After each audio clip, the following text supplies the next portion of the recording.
You're listening to the Well Woman podcast. I'm your host, Jema, women's menstrual cycle educator, natural fertility coach, and daytime mermaid. This is a place where we discuss all things periods, poo, ovulation, fertility, and sex. Join me weekly as we rediscover our menstrual cycles, unlock its superpowers, and guide you back into your cyclical nature.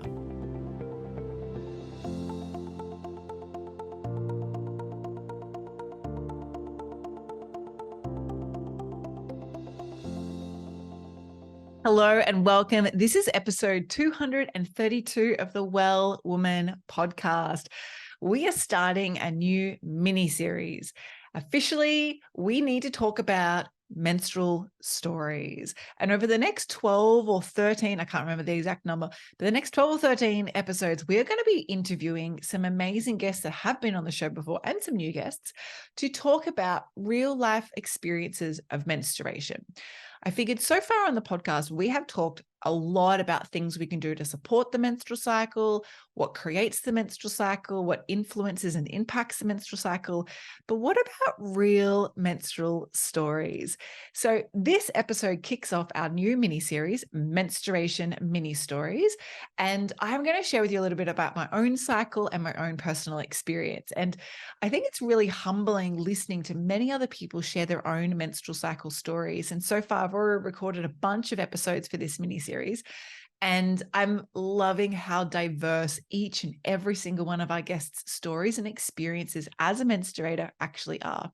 So we talk all things like from sex and menstruating to menstruation experiences with your parents educating you, parents not educating you, where did you get your first period, everything you can think of, plus a lot of funny stories in between. Now, I originally had the idea of inviting Brendan to interview me for this, but it wasn't exactly easy to knuckle him down and also have him coordinate to ask these types of questions. But we are here and I'm excited to share with you anyway. So let's talk about my first menstrual experience. So when did I start menstruating? Now, this is a bit of a funny story. I think I've shared it once or twice on the show before. However, I was like the latest bloomer in all of my girlfriends and my group of friends at school. I was like 15 and a half. And the reason why I was really looking forward to menstruating is, well, one, all my friends had already got their period. I felt a little bit left out of the club. And then two, my dad would not let me shave my legs until I had received and experienced my first menstruation. So I'd become a woman, meaning I could shave my legs. Now, I had really hairy legs and I did a lot of sport. I did a lot of swimming. And so my legs were always being shown. Plus I live in a very tropical location. So it wasn't like I was wearing long pants or long skirts all the time. And so when I started menstruating, this is the first thing I can really remember thinking, oh my God, yes, I can start shaving my legs. But my menstrual period actually dropped in my first period dropped in when I was at school. I feel a lot of people could resonate with this, but I was menstruating at school. I went to the sick bay. I didn't really know like why I was feeling the certain way that I was feeling, but I had seen the fact that I'd been to the toilet and I had blood on my undies. And so I basically just complained of, tummy cramps. went to the school nurse and then was lucky enough to get picked up and taken home. Now, I wasn't picked up by my mum. My nan actually came and picked me up and we went back to their place. And then I went home later that day. And I just remembered, I think, telling mum, but that was kind of it. From what I remember, there was no real big education about it. And it wasn't really something that was openly spoken about in our household. But I knew that mum had tampons in her bathroom in a vanity closet cupboard thing. But also at the same time, she didn't really use pads. And so not long after I started menstruating, I had a swimming carnival. And at that stage, I was quite into my swimming. I've been swimming literally all my life since about 6 or 9 months old or something. And I loved swimming and I was very competitive. So I had to quickly learn how to use a tampon. But I think it's the swimming carnival, I was more cautious about actually having the tampon string hanging outside of my underwear, let alone it actually being not visible. And had I put it in properly, was I going to bleed through? I knew if you weed in the pool, it would go blue, which is not true. It's just one of the many things that our parents tell us, which is actually not true. Just like you need to rest for 20 to 25 minutes after you eat a meal before you swim. What a cop out, so that your kids don't have to swim straight away after they've finished their lunch while on holiday, so the parents don't have to get up and monitor them. But yeah, that was my experience. And I had quite simple menstruation experiences. Not long after being a menstruator, went on the hormonal contraceptive pill. I then stayed on the hormonal contraceptive pill for 12 years. It's such a long time. It's such a long time when I think back over that period of time. And in reflection, I was quite numb to my experience as a woman. I never really felt very feminine. I never really felt super connected to my body. I was never in love with my body at that time in my life. I was very self-conscious. And wow, times have changed, haven't they? But I really put a lot of that down to the hormonal contraceptive pill. Now, why did I go on the pill in the first place? So the reason why I went on the pill was because, well, one, I had a partner that I'd met not long after I had started menstruating, and I basically didn't want to fall pregnant.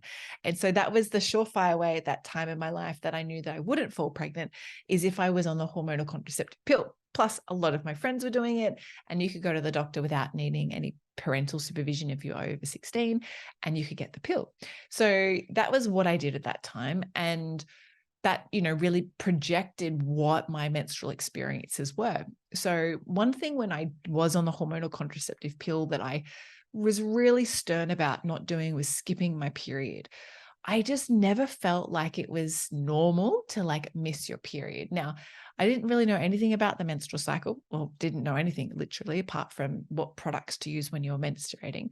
I didn't even know that your period was very different to a period on a hormonal contraceptive pill.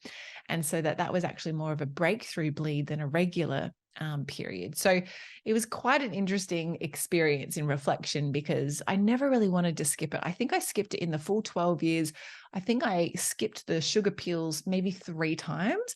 One of those times was for a wedding. Another one of those times was when I was in Europe on a Kentucky tour when I was very, very young. I was 20. And then there was one other time, but the rest I was okay with. I didn't mind menstruating. I didn't think it was completely disgusting or gross. And I did it regardless of what sport I was doing or whenever my competitions arose. I was happy to do that.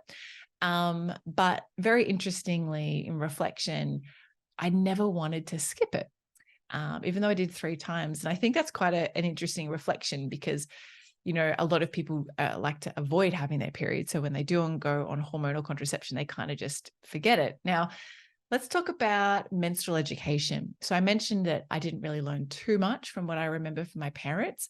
My parents might have something else to say on that. That's totally fine too. But from what I remember, I really learned a lot, mostly from my school friends and also at school. But it was really targeted more so around avoiding conception, as opposed to, well, this is what your period is. This is why we menstruate. This is what can happen in your menstrual cycle. This is what does happen in your menstrual cycle. This is what to expect, what not to expect. So I didn't really get any education like that. And so my big education around the menstrual cycle was when I decided to come off the hormonal contraceptive pill. So I do have a couple of funny stories I will share with you about menstruating and my menstrual experiences with menstrual blood and all of that jazz. But the reason why I chose to come off the hormonal contraceptive pill is I had been on the pill, like I said, for 12 years. I was at a health conference in America, and I heard a scientist and a doctor share that the average baby that is born with around 286 chemicals and toxins in its body as tested through the umbilical cord. And I was like, whoa, I was already on a cleansing journey. I had leaky gut at the time. I'd cut out a lot of things in my life. And this was kind of like the cherry on the top that I had to like, okay, if I get rid of this thing, then I will be pure. I will be so clean and pure. And that's when my life changed dramatically. I was with a long-term partner at the time. I completely woke up in my body and was like, what is going on? I felt like, in The Matrix, the movie, how they've, the first 1, 2, 3 movies, the first 3 movies, not the recent movie, and how they have like the worm that goes in through their belly button and lives inside their belly. That's how it felt. It felt like I had an alien inside my body and I didn't know who the fuck I was. I remember having wailing cries. We lived in an apartment block, and my partner would be down in the garage and he would rush up being like, what is wrong? Is everything okay? And I just would be so lost in who I was and what was going on in my body. I didn't get a menstrual bleed or start my next menstrual cycle for 9 months. I had some spot bleeding around the 6-month mark. And that's when I decided to go and get some tests done to see what was going on, because it didn't feel normal. I didn't even like skipping my period on my breakthrough bleed on the hormonal contraceptive pill, but all of a sudden I didn't have a bleed at all. And so I really didn't have what I would call today an anchor. Yeah, an anchor point. So at that time, I went and got some, support from the doctors, and I did some testing, rather vigorous testing, and I discovered I had PCOS. So that kind of helped me understand all of a sudden why my body wasn't, adapting back to a natural cycle. Now, at the same time, I was thrown into a whole new world about menstrual education and what the menstrual cycle was. At this stage in my life, I had studied a lot of different health things. I had studied ancestral health, I'd studied health coaching, wellness coaching, nutrition coaching, like all of these aspects of health and wellness. And not one of them had once educated me anything on the menstrual cycle. At this stage, I'd also been working in food manufacturing as a food science formulator for I think it was 5 years at that stage. And I'd never met anybody who really started to hone in on any of these types of topics except for Mia Robinson, who came later towards my time there. And she owns and develops Fem21, an amazing women's blend product. But that was really a little plug for Mia. But that was really my reintroductory to menstruating, and I didn't know anything. So it sent me on this big wormhole, this big spiral of discovering more and more about my body and it being a cyclical being and how disorientated and disconnected from it I actually really was. So that's a bit about my menstrual education. Let's share some funny menstrual stories. So one of the first stories I have was I was on a bus on the way to a different state. It was about a 10, 11, 12-hour drive. And I was wearing, I think actually I share this in one of the episodes that are coming up, but I was wearing these baby blue pajamas with ghosts on them. And it was an overnight bus ride, and I must have started menstruating that evening whilst on the bus. And I'd got off the bus, and a teacher came over to me whilst, we're all in our pajamas, and said to me, "I think you've got your period." And she took her jacket off or her t-shirt or whatever it was and wrapped it around me so I could go to the toilets and get changed at this service station. I was so mortified. I felt so shamed. I felt shameful. I felt embarrassed. And it was just such an interesting experience that I really started to recognize that I didn't really like, being publicly menstruating. I didn't like showing or telling people that I was menstruating. It was quite a closet thing. I had 2 brothers and I didn't really want anyone knowing when I had my period. I was very good at hiding it. So today is very different. Think about it. I'm talking about my cycle all the time, particularly in the schools and the programs that I teach in. So that was the first story. Now, the second story that I want to share was actually more recently, and I was on a trip with my partner. So last year, my partner and I, we spent 3 months across the top end of Australia camping in our rooftop tent setup, and I absolutely loved it. If you want to learn a little bit more about that adventure, we do have a couple of episodes on that. And those episodes, I think it's like living cyclically while on the road. And if you look up Jema and Brenton's my partner's name, I think you'll find that on the website too, if you go to wellsome.com and search for it. So great little updates about our trip and what we did and what we saw. So I did a few episodes on that. But on that trip, I had an experience of 3 full menstrual cycles under the stars, you could say, or under the moonlight. And it was towards the end of our trip, and we'd moved into this cattle station. So we're staying on a cattle station, and you could call it free camping. Well, technically we paid for it, so it wasn't free camping, but there was no water, there was no toilets, there was no showers. It was just this beautiful spot down by the creek and the river there. And there was cows around. We were in the baby calf section. So it was all these little calves around, which was so cute.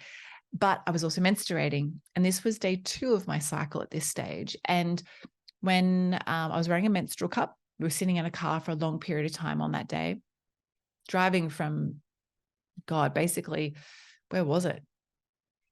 Corunda, at the bottom of the Gulf of Carpentaria, driving right across into the tablelands, just inland from Cairns in Queensland. And I had to change my menstrual cup. The time had come. And so we didn't have any running water.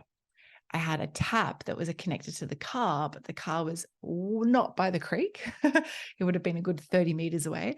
So I had to ask Brendan to come and hold my drink bottle for me whilst I changed my cup in the creek.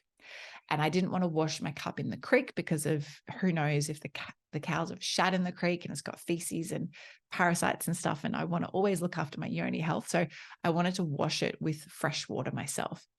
So I got him to bring my drink bottle down and stand with me next to me. And I'll never forget, he's like standing with his legs wide and his arms spread out with, one arm holding the drink bottle, the other one trying to like balance himself and get away so he doesn't get wet, standing in the creek with his boots on. And I'm pulling out my menstrual cup, taking my menstrual cup out, and I'm looking at the blood and I'm slowly, giving great thanks as I pour the blood into the creek and letting it give back to the earth. And Brendan's like, what are you doing? Do you need the water? And I'm like, yes. So he passes me. I'm like, give me the water, give me this. So he passes me the water. He's like, oh, yuck, I can't look. And I'm like, dude, seriously, if we're going to have kids in the future, you need to be able to see me squatting, taking out a menstrual cup and changing my menstrual blood out of my cup into a fresh menstrual cup. And it's interesting because in that moment, I just recognized that even though he knows so much about the cycle, he's so supportive of me and my cycle, there's still an aspect of men that are still unsure or uncertain or still damaged, you could say, in some way around the menstrual cycle and menstrual blood and the power that menstrual blood can have. So we had to talk about that afterwards. And it was very interesting in learning that because we all have different menstrual experiences. I've menstruated and not had the right clothing to wear swimming. So I've just gone and bled in the ocean too. I've got lots of different random stories I could share, but it's really important to understand that one, the people around you, are they supporting you or not? And then on top of that, can they be with you in support? And I think that's the next best thing, particularly for couples and heterosexual couples, is that, for men to really get to know you and the process of you so they can fully support you if you ever choose to enter the birth altar in the future, one of the best initiations is menstruation, which I find really, really powerful. So let's talk about menstrual products and my products of choice. So for a very long time, and mostly my entire time on the hormonal contraceptive pill, I always use a tampon. So I shared my story about using a tampon at my swimming carnival and feeling so embarrassed, like, have I got this thing in right? But I used tampons for a really long time and I never really knew how to get rid of tampons or how to, throw out the waste, the rubbish. And so when they brought to the market in Australia, I'll say, and I say brought to the market because the first menstrual cup was developed in like the late 1800s. Like, I'll say that again, the late 1800s. I think it was 1888. It wasn't of the same material it's made of today, but we have had menstrual cups around for a very, very long time. But because of the era that they were developed in, they weren't something that was put in the newspapers. They weren't discussed on the radio. And so the discovery and the spread of their availability was very slow. And because of that, we've really only clued on or recently been demonstrated and shown menstrual cups in, this new age of the world today, our current society, recently. So I'll never forget when I transitioned to a menstrual cup and it felt really freeing. I really liked that. Now, the next part that I was learning about was when I studied Ayurveda and I really delved into deep Ayurvedic health for women and looking at women's health and how do they treat the cycle? How do they support women with their menstrual cycle? And one of the things that I learned from my beautiful doctor, Dr. Vignesh, is that anything that you insert inside your vagina whilst you're menstruating is in the opposite energy of what your menstruation is trying to do. So your menstruation is a downward flowing energy. Whereas when you enter a menstrual cup or a tampon, you're actually switching on your vaginal canal, so the muscles in the canal, and squeezing to hold that cup in place or that tampon in place. And they really encourage nothing being in the way. And the way that I actually learned this really hands-on was through my first Panchakarma cleansing experience in India. I was at Dr. Vignesh's retreat center with my beautiful friend Sammy, and I started menstruating on day one of my retreat. That also happened recently this year when I went there in May and June. I was also menstruating on day one of my retreat. And that was like 3 years apart, those two experiences, but it both happened on day one. Something about menstruating on day one of my holidays. I tend to do that a lot. And what happened was I had the nurse come to me and they brought my outfit. So they bring like a moo outfit, which is like a long t-shirt that's quite baggy. They cover you in oil and they don't want you to ruin your clothes. So they give you an outfit to wear. And I said to her just before my first treatment, and she came to my room, I'm menstruating. What product do I wear? And so I brought a tampon. I always carry tampons as an emergency because you just never know whether someone you are around needs one or if for some reason you need one. So I think it's always great to have an emergency pack of tampons. I love supporting the community like that. Being in a bathroom where someone's like, does anyone have a tampon? It's always really cool. So having tampons in a cup. So I came to the front door and I said, which product should I use? And they said, oh, no, we don't do that. And they led me to the, here we'd call it the pharmacy, but to the dispensary there. And they had reusable pads. They had cotton made pads in India. And I was like, okay, I'll wear one of these. And so I wore a cotton pad to my first treatment. And it's interesting because they really teach that you want to let your vagina breathe. You want to let it air out. You want to let it have space when you're menstruating. And so that was when I started to explore not just using a menstrual cup, but really using more menstrual underwear. I liked the freedom that the cup gave me because I do a lot of swimming, living close to the ocean. I love swimming. So I was like, oh, maybe I'm going to try that. And so that was when I really transitioned to using more menstrual underwear. Now, I did have a pair of menstrual underwear by this stage, and I liked to wear them at nighttime to bed, but I would, during the day, I'd still wear the menstrual cup.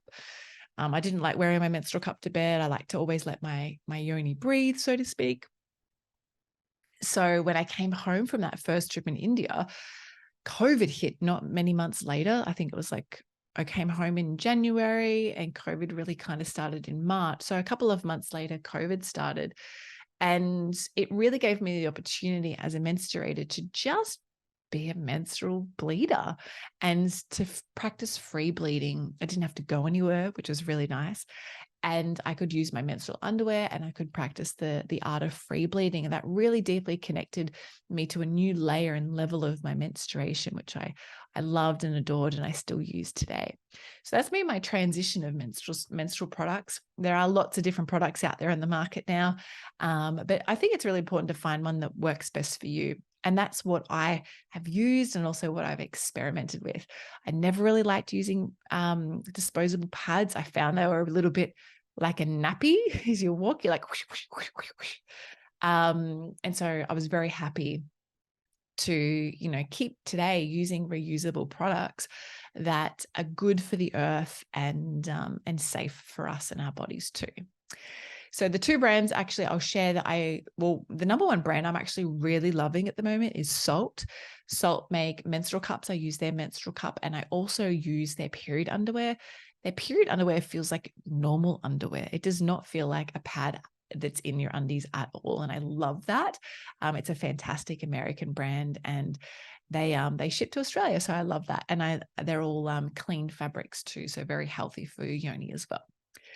Now, let's talk about rituals and honoring the bleed. And then I'll talk about products that I love to support my bleed too. So with rituals, I think it's really important to understand that your lifestyle is going to look different every single menstruation. I think it's a pipe dream for many people to be like, oh, I've got 4 days off to bleed. And I think this is just the most aligned time. But in reality, you still have to turn up, whether you're a parent, whether you run a business like this, you still need to show up. And so when we think about showing up, what that can mean is that it means you might need to show up slightly differently. You might show up with slightly different energy and you need to care for yourself in a different way before and after. So over the years, this has largely changed for me. One of the things I love, the ritual that I love, sorry, just having a drink. The ritual that I love is starting a new cycle tracker. I really love opening up my, a blank cycle tracker and starting a new written tracker. I love reviewing my previous cycle and going over it and exploring what did I learn and what am I taking away from that cycle that I can take into this next cycle. So it's one of the rituals I absolutely love.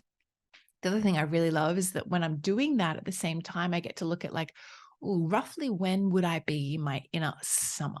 Roughly, knowing that our ovulation can move and change, it be different times of our cycle at different cycles. Mine generally is around between days 12 and day 16. So I love, love, love organizing something to do that's fun with friends or family or my partner at that time. And so that's another little ritual that I like to do. It's very simple. It's also very fun. I also love to I have these dark, they're not red. I found it really hard actually to find red bed linen that are great natural fibers. So I found this really dark, it's kind of like an orange, dark, light. It's like a light red, dark orange color. Terracotta, you could maybe call it, like a dark terracotta. And I brought bed linen so that when I start menstruating, I can change my bed linen into these colors to help me remind myself that I'm in my own red cave. Now, whilst I might not turn my whole bedroom into a red cave because I share that with my partner, I think it's really nice to start, bringing that into the bed itself where I rest and where I lay to rest at night. And I love doing that. So it's a really, really simple ritual. Another really fun ritual that I do is when I know my menstruation is about to begin, normally the day before, I'm quite in tune. I can feel that. I know my cervix is at the right height for menstruation.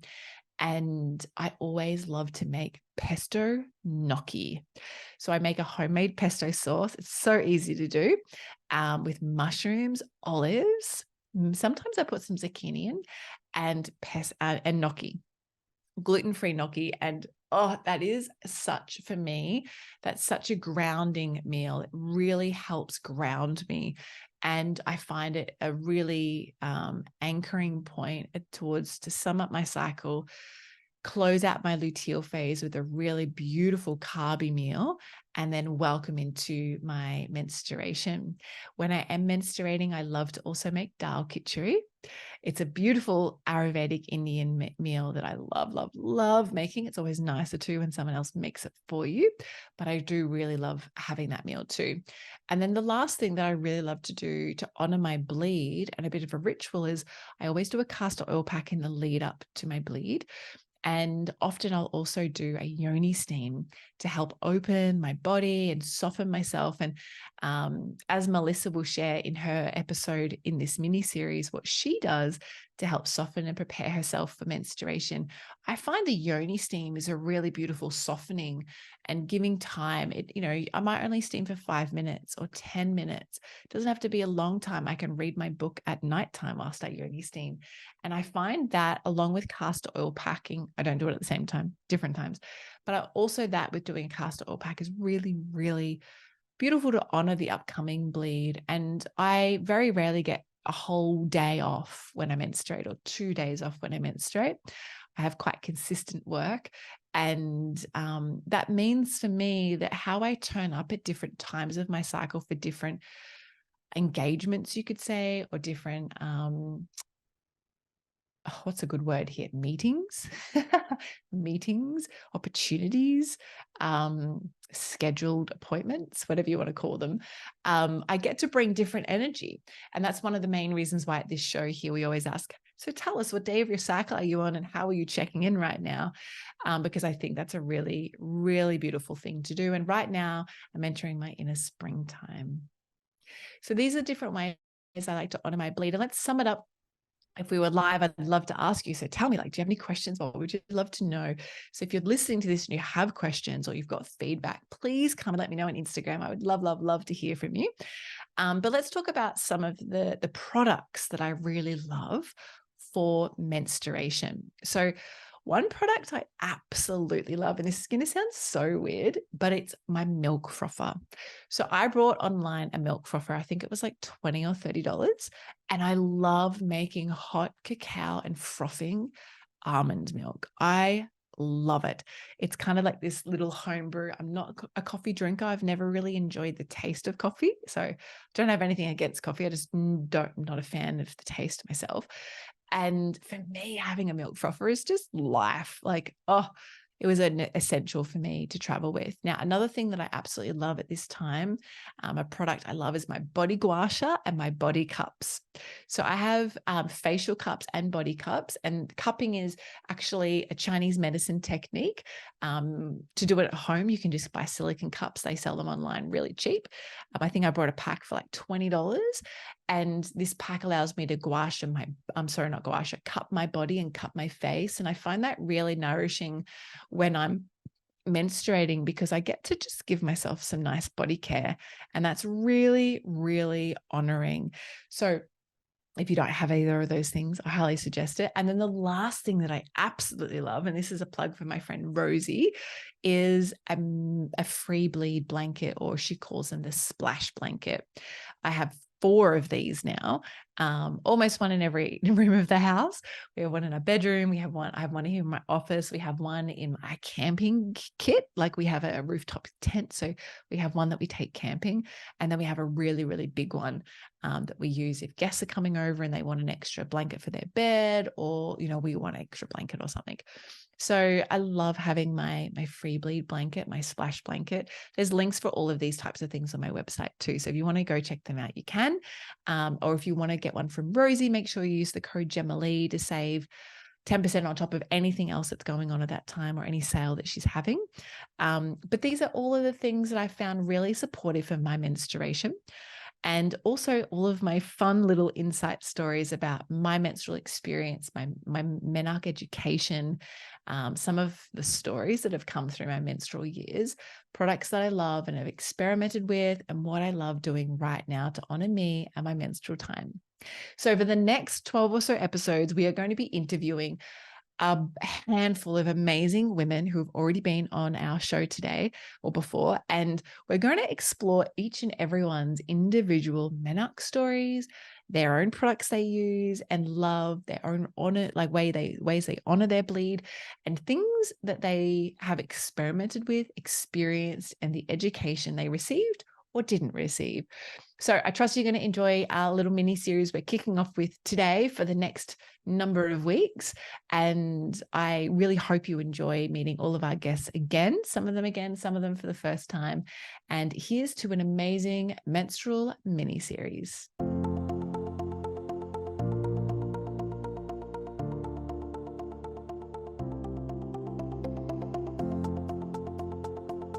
Thank you so much for tuning into every episode of the Well Woman podcast. For everything we mention in today's episode, you can find this in the show notes over at wellsome.com/podcast. If this episode excited you, please hit follow on Spotify, which means all of my episodes will pop up in your feed weekly, so you never miss a weekly drop.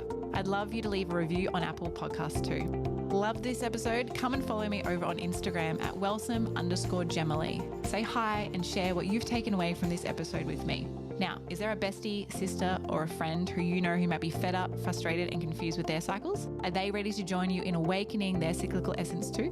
Well, take a screenshot of this podcast episode, share it on your socials, email it, text it, or any way you need to get it to them. So together we can all live in flow, harmony, and balance with our cycles.